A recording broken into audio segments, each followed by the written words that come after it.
आज श्रीदत्त जयंती आणि मार्गशीर्ष महिन्यातला दुसरा गुरुवार. तर मग सकाळी उठून पूजा केली आणि गुरुवारची पूजाही मांडून घेतली.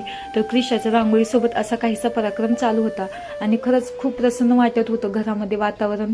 आणि मग लगेच दुपारी शाबू आणि वेपर्स करून खाल्ले आणि संध्याकाळ झाल्यानंतर अजून कथा वाचायची राहिली होती. मग संध्याकाळ झाल्यानंतर हळदी कुंकू लावलं आणि फूल वाहिलं आणि दीप अगरबत्ती लावून घेतली आणि पूजा करून घेतली आणि सासूबाईंनी हळदी कुंकू लावून पूजा करून घेतली. आणि नंतर मग मी कथा वाचायला सुरुवात केली आणि कथा झाल्यानंतर सर्वांनी दर्शन घेतलं.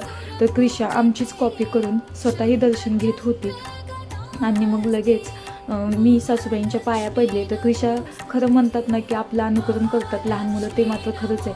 क्रिशा लगेच आमच्या दोघींच्या पाया पडली आणि प्रसादाला तर देवाच्या आधी तिनेच सुरुवात केली. आणि मग सासूबाई म्हणल्या खाऊ दे, ते देवाचंच रूप असतं बालपण. आणि मग मी पण पाया पडले. तर असं होतं